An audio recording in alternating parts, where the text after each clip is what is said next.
ირანმა ცუდი არჩევანი გააკეთა. ეხლა ისინი ამის საფასურს იხდიან. ეს სიტყვებია შემსეთრებიში ომის მდივნის ფით ჰექსეთის, მას შემდეგ რაც ირანის რევოლუციურმა გვარდიამ ჰორმუზის სრუტეში გემს ესროლა და წყლის გზა დახურულად გამოაცხადა შემდგომი შეტყობინების მიღებამდე. ბოლო რამდენიმე საათში სიტუაცია დრამატულად გამწვავდა და ამ მოვლენების შედეგები ბევრად ცდება ახლო აღმოსავლეთის ფარგლებს. ეს არის უახლესი ინფორმაცია გადაცემიდან იერუსალიმის წუთი. კეთილი იყოს თქვენი დაბრუნება იერუსალიმის წუთში JNS TV-ზე. ალექს, პრეზიდენტ დონალდ ტრამპის თქმით ირანთან ცეცხლის შეწყვეტა დასრულებულია. CENTCOM-ი აცხადებს, რომ ამ კვირაში 300 დარტყმა განახორციელა მას შემდეგ, რაც ირანმა ჰორმუზის სრუტეში ხომალდებზე თავდასხმა მოახდინა. თუმცა მოლაპარაკებები გაგრძელდება. ამ მომენტისთვის რა ვიცით? როგორც ვთქვით, მემორანდუმის მოქმედება დასრულებულია, რაც ნიშნავს, რომ ირანი მოლაპარაკებების პროცესშიც კი უტევდა ხომალდებს სრუტეში. პრეზიდენტ დონალდ ტრამპს ამ ზავის მთავარი მიზანი ჰქონდა, რომ ჰორმუზის სრუტის გახსნის სანაცვლოდ ზავი ყოფილიყო. ხომასია. დანარჩენი ყველაფერი მოლაპარაკების საგანი იყო. და ერთადერთი, რაზეც ირანმა უარი თქვა, იყო ჰორმუზის სრუტის გახსნა. და ეს თავიდანვე ვთქვი, როცა ზავი გამოცხადდა. იცით, ისრაელში ყველა ძალიან აღელვებული იყო ამ სიტუაციით. თქვი, ამჟამინდელ სიტუაციაში ძირითადად სამ რამეს ვენდობი. პირველი არის ჩვენი მტრების სურვილი და უნარი. იყვნენ ჩვენი მტრები. ისინი თავს ვერ იკავებენ. მათ სურთ, რომ ისრაელის მტრება დარჩნენ, მათ სურთ, რომ შეერთებული შტატების მტრები იყვნენ. მეორე, მე ვენდობი პრემიერ-მინისტრის უნარს, ძალიან რთულ ვითარებაში სწორად იმოქმედოს, არა მხოლოდ ჰორმუზის სრუტის საკითხში, არამედ მთლიანად ამ ომში. მას მოუხდა რამდენიმე ამერიკულ ადმინისტრაციასთან გამკლავება. მას მოუხდა ჰამასთან, ჰეზბოლასთან, ჰუთებთან, ირანთან, კატარელებთან და თურქებთან გამკლავება. ის ბევრ ამას ართმევს თავს. და ვფიქრობ, მან დაამტკიცა, რომ ძალიან კარგად ართმევს თავს რთულ ვითარებებს.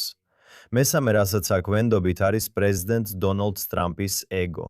და თუ ირანელები გააგრძელებენ ტრამპის ეგოს შელახვას და პრეზიდენტის დამცირებას ეცდებიან, ვფიქრობ, ერთ მომენტში პრეზიდენტი გამოიღვიძებს. ზუსტადაც კი არ არის ნათელი, რატო უნდოდეთ ჩენდოდეთ შეჩერება და ირანისთვის სამაშველო რგოლის გადაგდება, როცა უკვე ამდენი ზიანი მიაყენეს.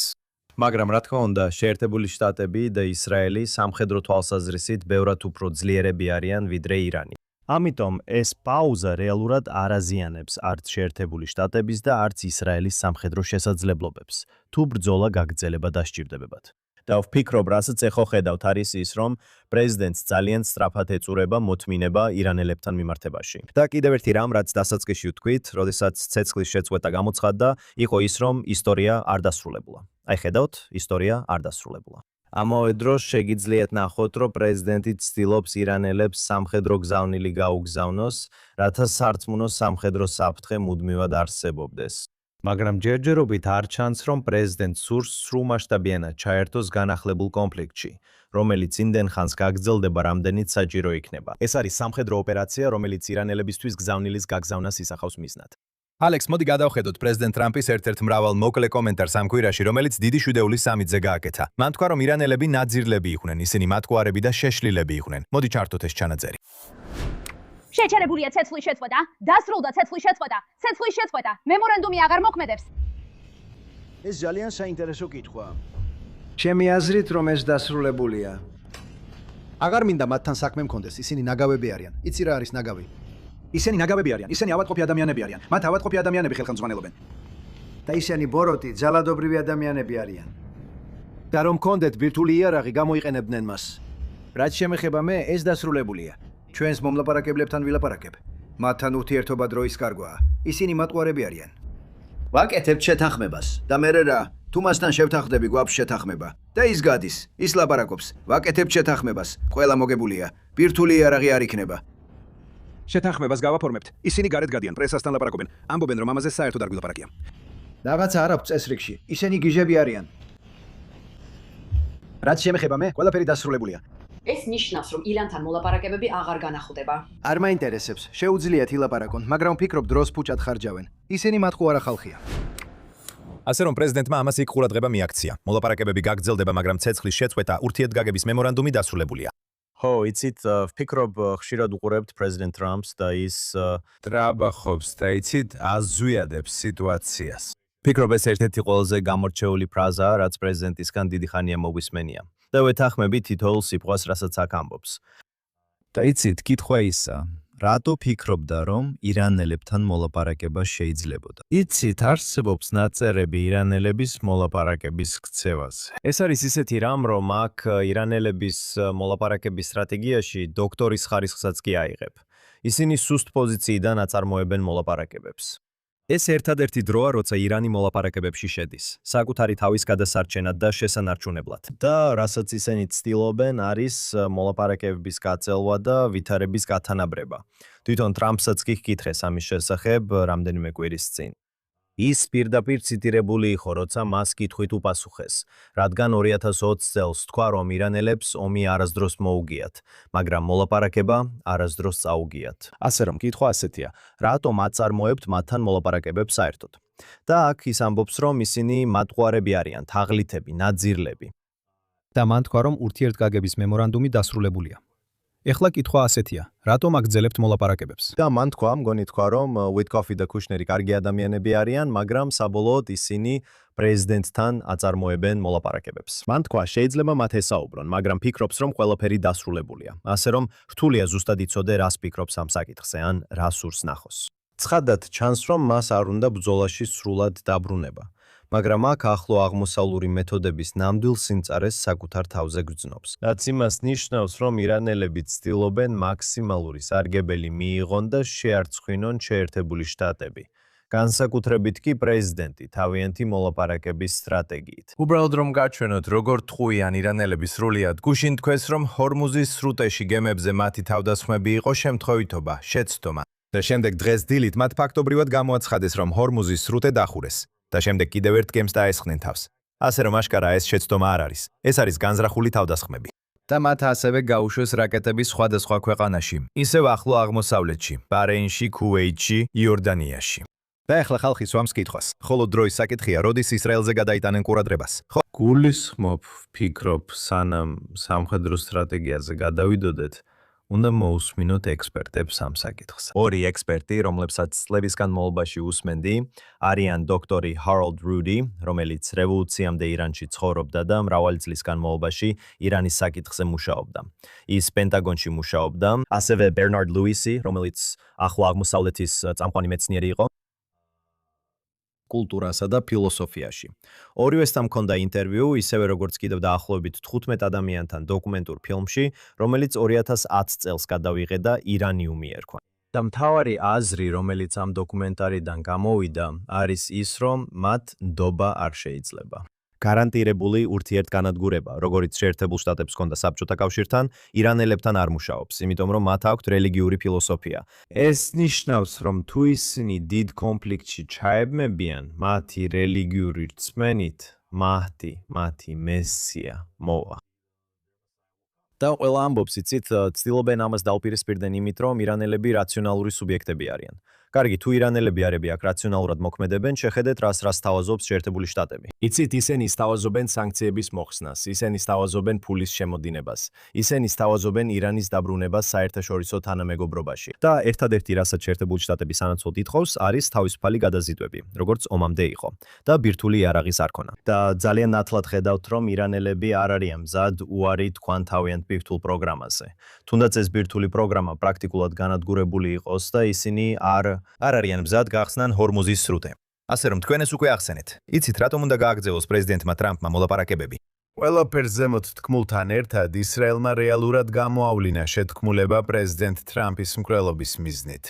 ისრაელი უზიარებდა დაზვერვის ინფორმაციას შეერთებულ შტატებს, როგორც წერს Wall Street Journal და ეს შაბათ-კვირას დაადასტურა აშშ-ის ურა აშშ-ის ელჩმა ისრაელში, მაიკ ჰაკაბიმ Fox News-ზე.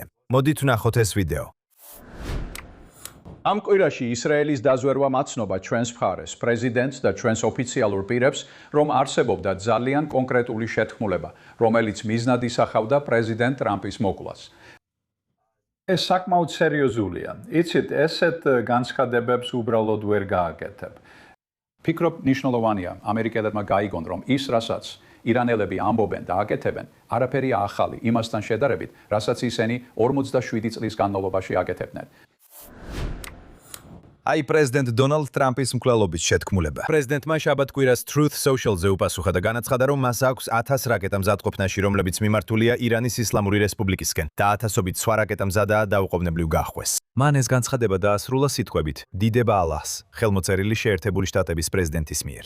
მოდით განვიხილოთ ეს შეთქმულება პრეზიდენტ დონალდ ტრამპის მკვლელობის ან შესაძლო მკვლელობის შესახებ. და შემდეგ მისი პასუხი. და კიდევ ერთხელ მე დავსვი კითხვა. რატო უნდა დაუბრუნდეთ მოლაპარაკებებზე? ეს არის ნავთობის ფასები, ნავთობის ბაზრები, ეკონომიკა, შუალედური არჩევნები. ვგულისხმობ იმას, რომ ისინი ამბობენ, რომ აპირებენ ამას და აიათოლას დაკრძალვის დროს ბოლო რამდენიმე დღის განმავლობაში დიდი ბანერები ჰქონდათ, სადაც ეწერა, რომ პრეზიდენტ დონალდ ტრამპის თავზე $100 მილიონი ჯილდოა დაწესებული. მოდით ეს დეტალურად განვიხილოთ. პირველ რიგში მე არ ვფიქრობ, რომ ირანელებს $100 მილიონი აქვთ ამისთვის. მე ეჭვება. შეიძლება $100 მილიონი რეალი იქონდეთ, რაც ალბათ რამდენიმე დოლარის ეკვივალენტი იქნება. მაგრამ ხედავთ, რომ ირანელები მხოლოდ კულისებში არ გეგმავენ ტრამპის მოკლას, რაც მათ არაერთხელ სცადეს, რამდენიმე შეთქმულება იყო. იცით, სულ რამდენიმე კვირის წინ გამოაშკარავდა შეთქმულება ტრამპის ქალიშვილის ივანკას მოსაკლავად, რომელიც როგორც ამბობენ, ირანს უკავშირდებოდა. დასაფლავების პროცესის დროს ყველა პლაკატი ნახეთ, სადაც ტრამპის მოკლისკენ მოუწოდებდნენ. რა თქმა უნდა, ეს ყველაფერი მოხდა აიათოლა ხომეინის დასაფლავების პროცესის დროს, რომელიც ის იყო ირანის უზენაესი ლიდერი, რომელიც ისრაელმა მოკლა და ეს იყო ASCII-სა და ისრაელის ომის ნაწილი ირანის წინააღმდეგ. ასე რომ შეგიძლიათ გაიგოთ, თუ ომში ხართ და თქვენ მოკალით ჩვენი ლიდერი, ჩვენც მოკლავთ თქვენს ლიდერს, ხო ასეა? ეხლა აქაც შეგიძლიათ ნახოთ მცირე ნაწილი იმ დაზვერვისგან, რომელსაც ისრაელი მუდმივად გადასცემს შეერთებულ შტატებს. და ზუსტად არ არის ნათელი, რატომ გაავრცელა ჰაკაბიმ ეს ინფორმაცია, რადგან ისრაელის მიერ შეერთებულ შტატებთან გაზიარებული დაზვერვის დიდი ნაწილი საზოგადოებისთვის ხელმისაწვდომი ახდება. მაგრამ აქ ვფიქრობ თქვენ, რადგან წვავე სიტუაციაში ხართ, გსურთ რომ ამერიკელმა საზოგადოებამ გაიგოს, რატომ არის პრეზიდენტი ტრამპი ასე აღელვებული.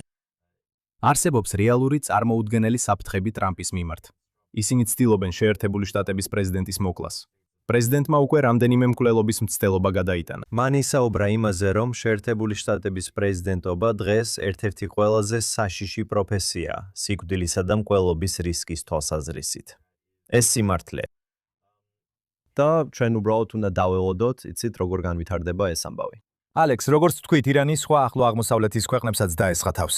და როგორც მე გავიგე, ისინი ახლა რეალურად მონაწილეობენ დარტყმებში ASCII-სთან ერთად. და ამ ეტაპზე ჩვენი ინფორმაციით, ისრაელის სამხედრო თვალსაზრისით ჩართული არ არის. მაგრამ ნახეთ, რომ ირანი მთელი რეგიონის ქვეყნებს დაესხა თავს. მათ ესროლეს იორდანიას, მათ ესროლეს არაბთა გაერთიანებულ საამიროებს, მათ ესროლეს ქუვეითს და ყატარს. ასევე ნახეთ, რომ საპასუხოდ გავრცელდა ინფორმაცია, რომ ირანის შიგნით განხორციელდა დარტყმები. თუმცა ზუსტად არ იყო მითითებული, რომელი ქვეყნები მონაწილეობდნენ ამ დარტყმებში. მიჩნეულია, რომ არაბთა გაერთიანებული საამიროები შეიძლება მონაწილეობდნენ დარტყმებში. ასევე ქუვეითს, ყატარსა და სხვა ქვეყნებს შორის გაიმართა საგანგებო შეხვედრები საპასუხო ზომებთან დაკავშირებით. ამიტომაც თქვენ ხედავთ ომში ცვლილებას, რადგან ოპერაცია ეპიკური იმ რისხანების განმავლობაში, იმ 6 კვირის განმავლობაში ისრაელი და შეერთებული შტატები გვერდიგვერდ დაფრინავდნენ. ძირითადად არ მინდა ვთქვა, რომ მხოლოდ ისინი მონაწილეობდნენ, რადგან იყო გარკვეული ცნობები, რომ შესაძლოა საამიროებმა ან ყატარელებმა რაღაც გააკეთეს ამ პროცესში. რაც ალბათ ძირითადად სიმბოლური იყო შედარებით იმ მასშტაბურ ოპერაციებთან, რასაც შეერთებული შტატები და ისრაელი ატარებდნენ. მაგრამ აქ ხედავთ, რომ სწორედ არაბული ქვეყნები არიან პირველ რიგში ირანის სამიზნე და მეორე მხრივ ისინი მონაწილეობენ შეერთებულ შტატებთან ერთად. და აღსანიშნავია, რა თქმა უნდა, რომ ერთადერთი ქვეყანა, რომელიც ამ მომენტში არ ისვრის, არის ისრაელი. მაგრამ უნდა იცოდეთ, რომ ისრაელი მზადაა და სრულ მზადყოფნაშია. ისრაელი ამ ეტაპზე იმიტომ არ მონაწილეობს, რომ თუ ისრაელი ჩაერთვება, ეს სიმბოლური დარტყმა არ იქნება. ეს არ იქნება დარტყმა მხოლოდ იმისთვის, რომ ირანს შეტყობინება გაუგზავნონ, თუ ჰორმუზის სრუტ არ გახსნის, თუ სრის სრუტეს არ გახსნის. თუ ისრაელი ისევ ჩაერთვება, ჩვენ აქ პროცესის განვითარებას ვხედავთ და ეს ყველა სხვადასხვა ფრონტზე ვიხილეთ ამ ომის განმავლობაში. მაგრამ ადრე, ანუ ისრაელის შემდეგ გულისხმობ, როცა ისრაელმა თეირანში მოკლა ისმაილ ჰანია, ჰამასის ლიდერი, ეს არის შეზღუდული დარტყმა. შემდეგ ხედავთ, რომ ირანი პასუხობს ჰანიას მკვლელობის შემდეგ და ასევე ჰასან ნასრალას მკვლელობის შემდეგ ბეირუთში. იცით, ირანი უშვებს ბალისტიკური რაკეტების ზალპს. შემდეგ ისრაელი ახორციელებს სიმბოლურ დარტვმას თავისი საჰაერო ძალებით ირანში. ანადგურებს რამდენიმე საჰაერო თავდაცვის სისტემას და აჩვენებს ირანელებს, რომ შეუძლიათ ზუსტად დაარტყან ირანის შიგნით.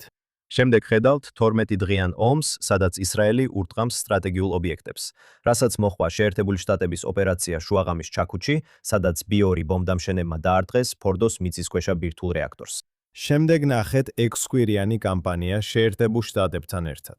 დამიჯერეთ, თუ ისრაელი კიდევ ერთხელ ჩაერთვება ამაში, ისინი ბოლომდე წავლენ. ამ ეტაპზე ისრაელს ვეღარავინ შეაჩერებს. აღარაფერს ვამბობ იმაზე, რომ ირანელები დაიწყებენ ყველაფრის სროლას, რაც კი აქვთ ისრაელის წინააღმდეგ. ამჟამად ძალიან საინტერესოა, რომ ირანელები არ სურთ ისრაელის ომში ჩათრევა. ისინი ამჟამად თითქმის მთლიანად ურტყამენ მხოლოდ სპარსეთის ყურის არაბულ ქვეყნებს, რადგან როცა ამ ქვეყნებს ურტყამ, ეს ზეწოლას ახდენს შეერთებულ შტატებზე, ხომ ასეა? ისრაელს თავის დაცვა შეუძლია. თავდაცვის მინისტრმა ისრაელ კაცმა გასუკვირას თქვა, რომ ისრაელი მზად არის ირანს მარტო დაუპირისპირდეს. კარგი, მათ არ სჭირდებათ, მათ ამ ეტაპზე შეერთებული შტატებიც კი არ სჭირდებათ თავიანთი შესაძლებლობებიდან გამომდინარე. ასე რომ ხედავთ ირანისთვის ყველაზე არასასურველი ისრაელის ჩართვა. ისინი ამ ეტაპზე უფრო ამჯობინებენ შეერთებულ შტატებთან სადონ ბედი, რადგან ფიქრობენ, რომ პრეზიდენტი ტრამპი უფრო მიდრეკილია მათი მოლაპარაკების თხოვნებისადმი, ხომ ასეა? მათ აქვთ რაღაცები, რისი დაპირებაც პრეზიდენტს შეუძლიათ, მაგალითად ჰორმუზის სრუტის გახსნა, ის გახსნა.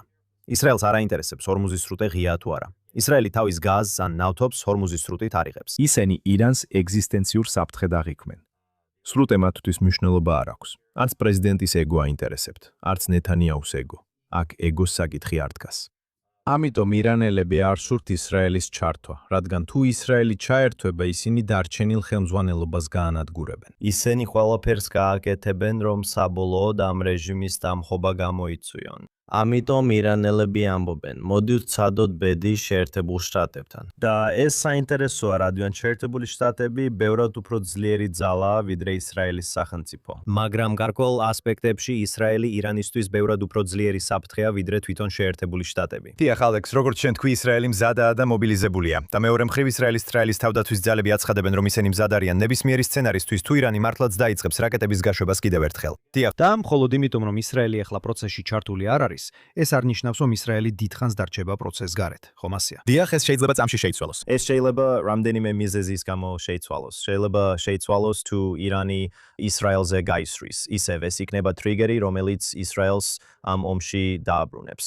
სხვა ტრიგერი იქნება თუ პრეზიდენტი ტრამპი ითქვის, ისრაელო გვინდა რომ შემოხვიდე. თუ პრეზიდენტი პრემიერ-მინისტრ ნეთანიაუს ეთქვის, გვინდა რომ ისევ გვერდი-გვერდი ბრძიბრძოლოთ, გამოიცანით რა მოხდება. როგორც თქვი, ისრაელი მზადაა და შეიარაღებულია. და ზუსტად ისე, როგორც პრეზიდენტი მზად იყო ეპიკ ფიურის დროს ისრაელის ფრინავებთან ერთად ეფრინა. ზუსტად ისე, როგორც შეერთებული შტატები მზად იყო დაეგდო ყველა ბომბის დედა, ბუნკერის გამანადგურებელი ბომბები ფორდოზე. თუ პრეზიდენტი ითქვის, რომ ჰეი, ჩვენ ერთად შესანიშნავად ვიმუშავეთ და ისევ ერთად გვინდა ბრძოლა, ისრაელი შევა, დიახ, აბსოლუტურად. და ეხლა მინდა გადავიდე შემდეგ თემაზე, ალექს. როგორც უკვე ვთქვი, ბევრი ციტირებადი განცხადება იყო იმ G7-დან. კიდევ ერთი საკითხი, რომელიც წინა კვირას წამოვწიეთ, თურქეთია. პრეზიდენტმა ტრამპმა სამშაბათს განაცხადა, რომ მისი ადმინისტრაცია აქტიურად მუშაობს თურქეთზე დაწესებული სანქციების მოხსნაზე და თქვა, რომ არ გვინდა მეგობრების დასანქცირება. ამავე დროს მათ წამოჭრა F-35-ების საკითხი და როგორც ჩანს, პრეზიდენტი წინ მიიწევს თურქეთისთვის ამ თვითმფრინავების მიწოდებაში. მოდი ვნახოთ ეს ვიდეო. შემიძლია გითხრათ, რომ ჩვენ მოუხსნით სანქციებს. ჩვენ არ გვინდა მეგობრების დასანქცირება, ეს ძალიან მარტივია. ბევრი ადამიანია, ვისაც შეგვიძლია სანქციები დაუწესოთ და ამას ვაკეთებთ კიდეც. მეგობრების დასანქცირება არ გვინდა. და პრეზიდენტის სხალობით, იცით, ჩვენ ძალიან კარგი ურთიერთობა გვაქვს სირიის ახალ ლიდერთან. მან საოცარი საქმე გააკეთა. წელიწად ნახევარში მან მთელი ქვეყანა გააერთიანა. მაშა ალექს, სირიაზე სულ მალე ვისაუბრებთ. მოდი ახლა თურქეთზე გავამახვილოთ ყურადღება. კიდევ ერთხელ არ სურს მეგობრებს სანქციები დაუწესოს. ისინი საუბრობდნენ F-35-ებზე და პრემიერ-მინისტრმა ნეთანიაჰუმ მართლაც გააკეთა განცხადება ერთ-ერთ ინტერვიუში, როგორც მახსოვს ამერიკულ საინფორმაციო სააგენტოში ბოლო რამდენიმე დღის განმავლობაში, სადაც ის გამოთქვამდა თავის წინააღმდეგობას აშშ-ს მხრიდან ამ თვითმფრინავების გაყიდვაზე, თურქეთისთვის ამ თვითმფრინავების მიწოდებაზე. მოდი ვნახოთ ეს ვიდეო. პრეზიდენტ ტრამპ ამჟამად თურქეთში იმყოფება. დღეს დილით მან განაცხადა, რომ განიხილავს F-35 ტიპის გამანადგურებლების თურქეთისთვის გაყიდვას, რაც იმ აკრძალვის გაუქმებას ნიშნავს, რომელიც მან ადრე დააწესა. თქვენ გუშინ თქვით ციტატა, რომ ეს დაარღვევს ძალთა ბალანსს ახლო აღმოსავლეთში. ეს პრეზიდენტ ტრამპისთვისაც ნათლად გაქვთ ნათქვამი. დიახ, სინამდვილეში ამ თემაზე მასთან რამდენჯერმე მისაუბრია და ვფიქრობ, ყველას ესმის, რომ მიუხედავად პრეზიდენტ ტრამპსა და ერდოღანს შორის არსებული პირადი მეგობრობისა, ეს თურქეთს ამერიკის შეერთებული შტატების მეგობარ ქვეყნად არ აქცევს. ეს არის რეჟიმი, რომელიც მუსლიმთა საძმოს გავლენითაა გაჟღენთილი, ორგანიზაციისა, რომელსაც შეერთებული შტატების ძულს. ის ჰამას თავშესაფარს აძლევს, ჰამასის ტერორისტებს. ის უჭერს მათ მხარს, ის აფინანსებს მათ. მან ყველა თავისი ოპონენტი ციხეში ჩასვა. ის ემუქრება ჩემი ქვეყნის ერთადერთი ებრაული სახელმწიფოს განადგურებას. მისი მეორე პირი ამბობს, რომ ჩვენ არ გვაქვს ადგილი ერებს შორის და თქვენ იცით ეს რას ნიშნავს. და როგორც მესამე პირი, შინაგან საქმეთა მინისტრი ამბობს, რომ მოუთმენლად ელის იერუსალიმის გუბერნატორად გახდომას. გამარჯობა. ალექს, მინდა ვისაუბრო მნიშვნელობაზე ისრაელისთვის, მაგრამ ნეთანიაჰუ პრემიერ-მინისტრი ფაქტობრივად აფრთხილებს პრეზიდენტ ტრამპს. ფრთხილად იყავი ამ შენ დიდ მეგობართან. ზევჯერ გითქვამს, რა დიდი ლიდერია ერდოღანი. ამბობ, რომ თურქეთი არ არის შეერთებული შტატების მეგობარი, მთელ ქვეყანაში მუსლიმთა საძმოს ელემენტები აქვს. როგორ უნდა გავიგოთ ეს მთელი სამკუთხედი ნეთანიაჰუ, ტრამპი და თურქეთი, თქვათ პრეზიდენტის სიტყვას ვენდობით. ერთხელ თეთრ სახლში ვიყავი პრეზიდენტთან და პრემიერ-მინისტრთან ერთად. როცა ნეთანიაჰუ უკვე რამდენიმე თვის წინ ერდოღანის აგრესიულ განცხადებებზე შეშფოთებას გამოთქვამდა. და მაშინ პრეზიდენტმა თქვა, მე შუამავალი ვიქნები თქვენ შორის, ისრაელსა და ნეთანიაჰუსა თურქეს იერუსა და თურქეთის ერდოღანს შორის. თუ პრობლემა გექნება ბიბი დამირეკე. მე ვიზრუნებ იმაზე, რომ ერდოღანმა არაფერი გააკეთოს. და პრეზიდენტმა ამ კვირაში თქვა, რომ თურქეთს ძალიან მარტივად შეეძლო ომში შესვლა ირანთან ერთად, მაგრამ ტრამპმა ერდოღანს დაურეკა და თურქეთი ომში არ შევიდა. და ეს არის პრობლემა. კარგი. პრობლემა იმაშია, რაც პრეზიდენტმა ტრამპმა ახლახან თქვა, რომ თურქეთს აქვს როგორც საშუალება, ისე სურვილი ომში შევიდეს. და ერთადერთი მიზეზი, რის გამოც თურქეთი ომში არ შევიდა, არის ის, რომ პრეზიდენტმა სთხოვა ასე არ გაეკეთებინა. რადგან ერდოღანი ცდილობს პრეზიდენტ ტრამპისგან შეერთებულ შტატებში შეღავათები მიიღოს და აცნობიერებს, რომ თუ ომში შევა, ამას შედეგები მოჰყვება. სანქციების არ მოხსნის, F-35-ების ვერ მიღებისა და ნატოს მხრიდან შესაძლო სადამსჯელო ზომების კუთხით. ასე რომ ერდოღანი აქ თავის ინტერესებს შეერთებულ შტატებთან მიმართებით წონის, მაგრამ მხოლოდ იმიტომ, რომ პრეზიდენტი ტრამპი ამბობს, როგორი შესანიშნავია ერდოღანი. რაც იცით, ერდოღანის ავტორანის ავტორიტეტს ზრდის მთელ მსოფლიოში და ჯოხების ნაცვლად დასჯისნაც ყველანაირ წახალისებას თავაზობს. ასე რომ, რა არის პრობლემა? პრობლემა ისაა, რომ თუ ერდოღანს ეთქვი, კარგი მიზეზი, რის გამოც გთხოვე ირანთან ომში არ შესულიყავი და შენ ეს არ გააკეთე. ამიტომ, რასაც ვაპირებ როგორც მადლობის ნიშნად, არის ის, რომ ახლა მოგცემ იმ იარაღს, რაც გჭირდება ისრაელთან ომისთვის, ხომ ასეა? ამას აზრი არ აქვს. ხომ ასეა? თუ ისინი იტყოდნენ, რომ ნახე, კარგად იქცევი, სანქციებს მოგიხსნით, კარგი, ამას აზრი აქვს, შენზე სანქციები იყო, ეს რთული იყო, ვხედავ, რომ შენს ქცევას ვცვლი, კარგად იქცევი. მე ეკონომიკურ სანქციებს მოგიხსნი, რომ ქვეყანამ შეძლოს განვითარება, შენი ძლიერი ის ითხოვს F-35-ებს, რომლებიც პირდაპირ საფრთხეა ისრაელისთვის.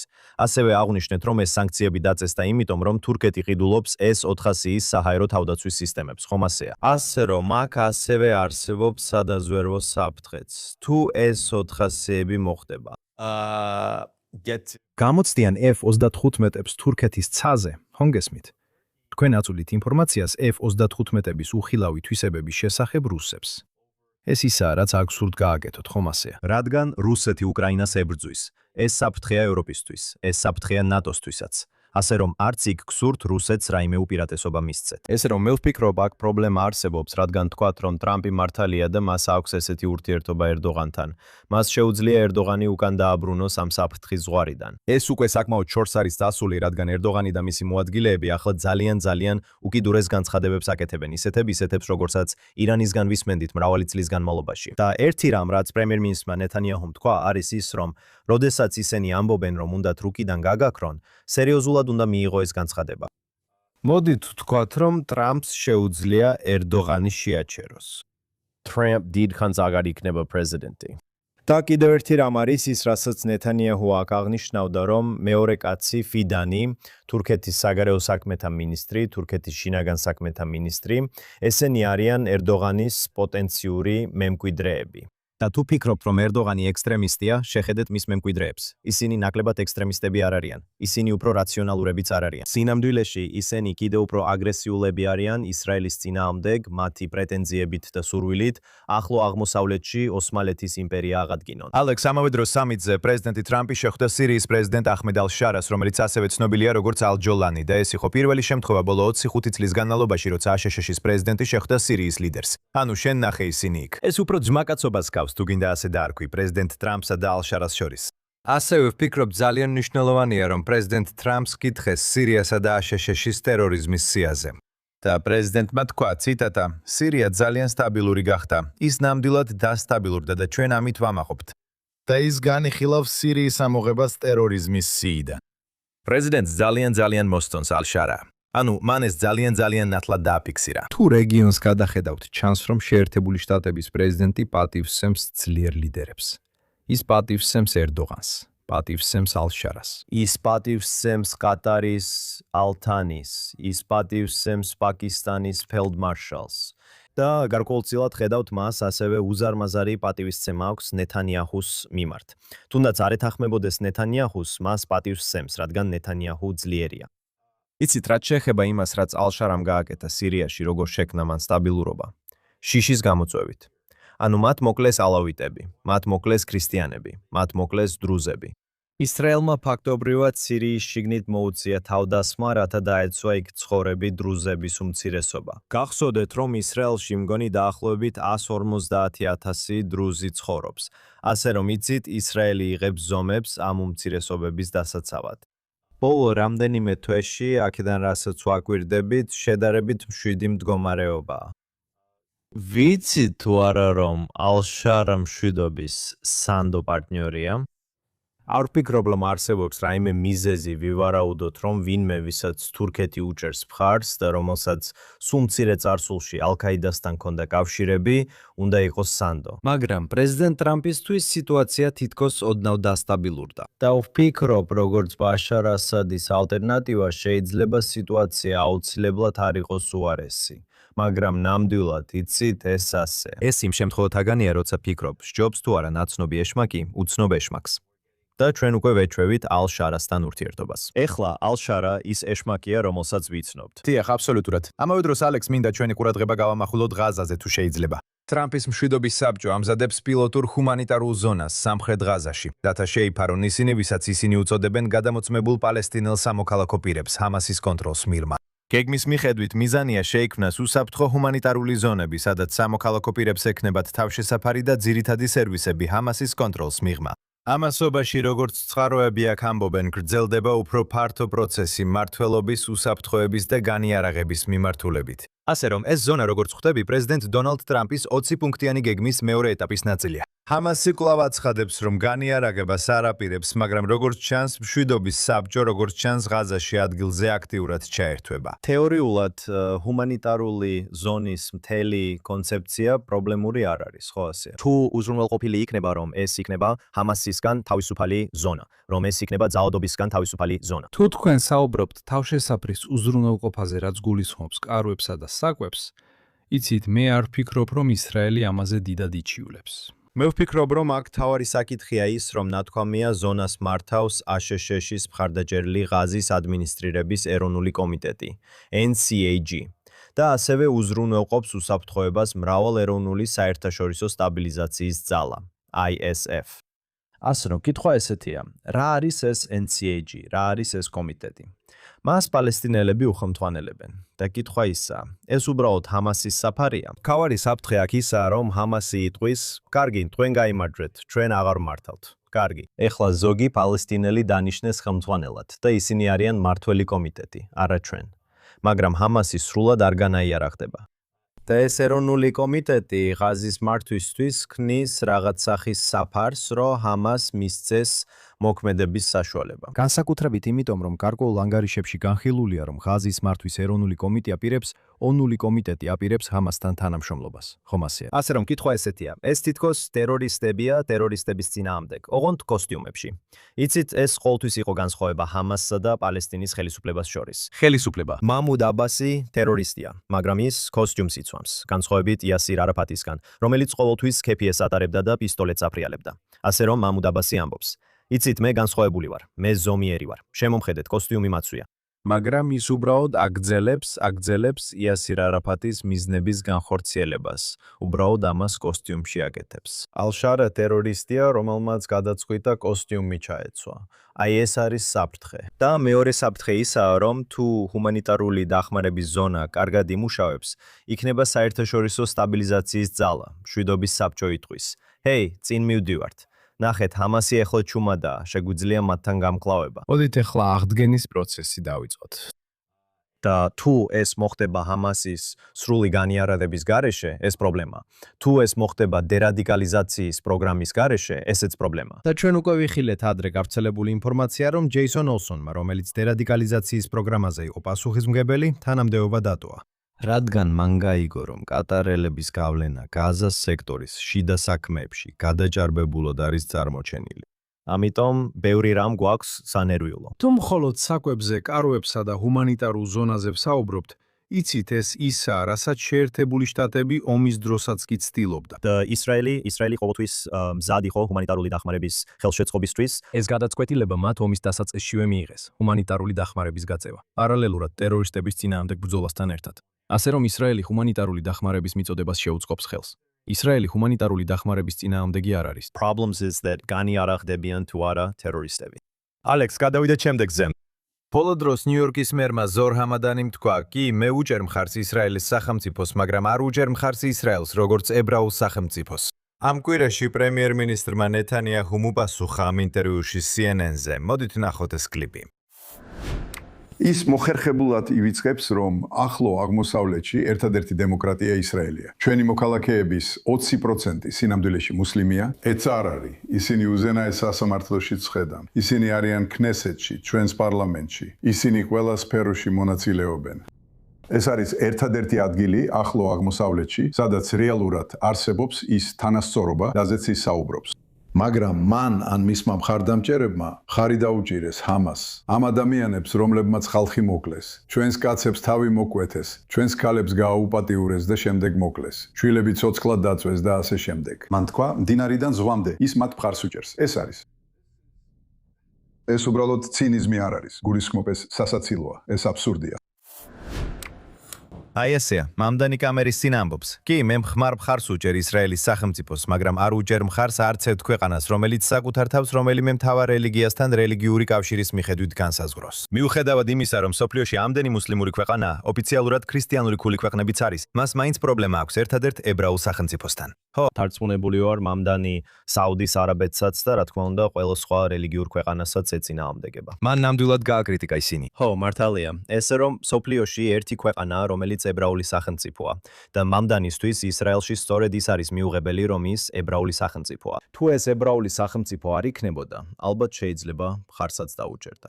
და ეს ყოველთვის იყო ის საფრთხე, რომელსაც ვითხოვდი, რომ ისრაელის მემარცხენეები აქ ავრცელებდნენ, ანუ ამ ორი ღირებულების ორ თანაბარ საყრდენად დაყენება. პირველი არის ებრაული სახელმწიფო და დემოკრატიული სახელმწიფო, ხო ესეა? რადგან როცა ამბობენ, რომ უნდა იყოს ებრაული და დემოკრატიული, მაშინ რას ნიშნავს დემოკრატიული? დემოკრატიული ნიშნავს ხმის მიცემის თანაბარ უფლებას თითოეული პალესტინელისთვის, მდინარესა და ზღვას შორის, იორდანეს მდინარესა და ხმელთაშუა ზღვას შორის.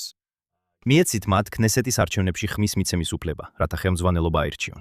და იმედი ისაა, რომ რაღაც მომენტში შეიქმნება დემოკრატიული, დემოგრაფიული რეალობა, სადაც ისრაელი აღარ იქნება ებრაული სახელმწიფო, რადგან დემოკრატიულ სახელმწიფოდ იქცევა. და ვფიქრობ, რომ ისრაელი აკვალდება დემოკრატიულ პრინციპებზე და უნდა გააგრძელოს დემოკრატიული პრინციპების დაცვა. ისრაელის საზოგადოებასაც სურს, რომ არსებობდეს დემოკრატიული პრინციპები, მაგრამ ისრაელი თავისი არსით არ არსებობს იმისთვის, რომ იყოს დემოკრატიული სახელმწიფო.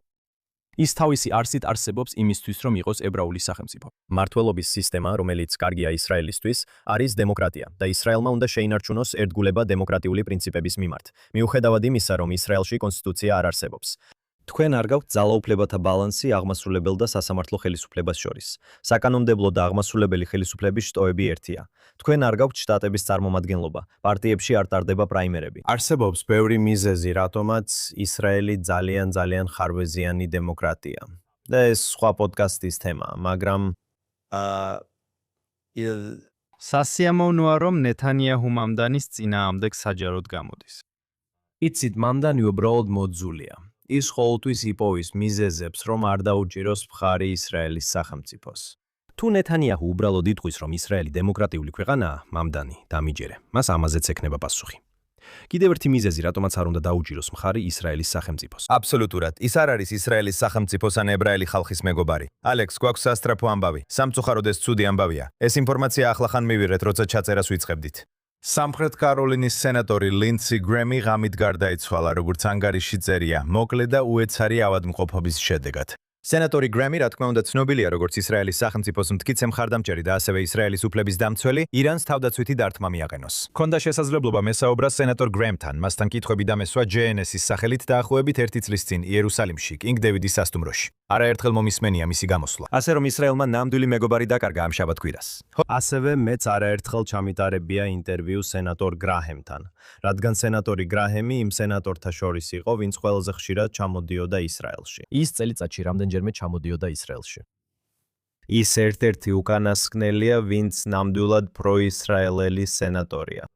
და როცა ხედავ, რომ ის გარდაიცვალა, ფიქრობ, როგორი იქნება მომავალში ისრაელის მხარდაჭერა სენატში და წარმომადგენელთა პალატაში. და რასაც ხედავ, არის ის, რომ არსებობს სენატორებისა და კონგრესმენების ეს ძველი თაობა, ისინი, ვინც ისრაელი ნახეს 1973 და 1967 წლების ომების დროს, ისინი კარგად ესმით ისრაელის წინაშე არსებული ეგზისტენციალური საფრთხეები. ისინი ასევე კარგად ესმით ამ ორი ქვეყნის საერთო ღირებულებები. მაგრამ რაც შეეხება ლინდსი გრემს კონკრეტულად, იცი ის როგორც შენახსენე დიდი მხარდამჭერი იყო ისრაელის. ის იყო ამერიკული იარაღის ისრაელისთვის მიყიდვის დიდი მხარდამჭერი. ასევე ისრაელისთვის სამხედრო დახმარების პაკეტების დიდი მხარდამჭერი. ის იყო აბრაამის შეთანხმებებისა და ნორმალიზაციის, ეკონომიკური ნორმალიზაციის დიდი მხარდამჭერი ისრაელსა და სპარსეთის ყურის ქვეყნებს შორის. ასევე იყო ძალიან დიდი მხარდამჭერი ისრაელსა და საუდის არაბეთს შორის ნორმალიზაციის. დიახ. და როგორც თქვენ თქვით, მას ნამდვილად ესმოდა, რომ ირანი იყო საფრთხე არა მხოლოდ ისრაელისთვის, არამედ მთელი ახლო აღმოსავლეთის სტაბილურობისთვის. და ის იყო პრეზიდენტის ირანზე განხორციელებული დათმების და ისრაელის ირანზე განხორციელებული დათმების მთავარი მხარდამჭერი. რაც მინდა ვთქვა ისაა, რომ ლინდსი გრემიც იყო ორი სახელმწიფოს გადაწყვეტის მხარდამჭერი. მართალია. იცი და ეს იყო ის სფერო, სადაც არასოდეს გვეთანხმებოდი გრემს. მაგრამ ის ბოლო წლებში იყენებდა ამ ორ სახელმწიფოს იდეას, ან რაღაც მსგავს. მგონია, რომ მას აკმაყოფილებდა რაღაც მსგავსი, როგორ უწოდებ ამას, სახელმწიფო მინუსის იდეა პალესტინელებისთვის. რადგან მას სჯეროდა, რომ ამის გაკეთება პალესტინური სახელმწიფოს აღიარების რაღაც ფორმა გამოიწვევდა ისრაელსა და საუდის არაბეთს შორის ნორმალიზაციას. ამიტომაც ამ კონტექსტში უყურებდა ამას. მაგრამ ეს ასევე იმის საჩვენებლადაც არის, რომ ისინიც კი, ვინც თქვენს პოლიტიკას 100%-ით არ ეთანხმება, საბოლოოდ მაინც შეიძლება იყვნენ თქვენი მეგობრები და მოკავშირეები. ამიტომაც ვიცი, რომ პრემიერ-მინისტრ ნეთანიაჰუს ძალიან მოსწონს და აფასებს ლინდსი გრეჰემს. მგონია, რომ ყველა ისრაელელი, ვინც ამ ამბავს გაიგებს, მის გარდაცვალებას გულდაწვეტით მიიღებს. და მხოლოდ იმედი შეგვიძლია ვიქონიოთ, რომ კიდე მეტი კონგრესმენი და სენატორი გვეყოლება, ვისაც ისრაელი ისე უყვარს, როგორც ლინდსი გრეჰემს, თუნდაც ზოგ საკითხში უთანხმოება იყოს. სრულიად სწორია, მშვიდობაში განისვენოს სენატორი ლინდსი გრეჰემი. და ამით დავასრულებთ ამ კვირის იერუსალიმის წუთს JNS TV-ზე. ჯოშ აიზენი გახლავართ, JNS-ის კორესპონდენტი. ჩემ გვერდით კი არის აღმასრულებელი დირექტორი ალექს კრეიმანი. არ დაგავიწყდეთ გამოწერა. აუცილებლად გაეცანით ყველა შესანიშნავ მასალას JNS TV-ზე. გამოგიგზავნეთ super thanks და ეწვიეთ jnss.org-ს, რათა მიიღოთ ყველა უახლესი ახალი ამბავი ისრაელიდან, ახლო აღმოსავლეთიდან და მთელი ებრაული სამყაროდან. დიდი მადლობა JNS TV-ს კულისებში მომუშავე ხალხს. და გნახავთ მომავალ კვირას იერუსალიმის წუთში, აქ JNS TV-ზე.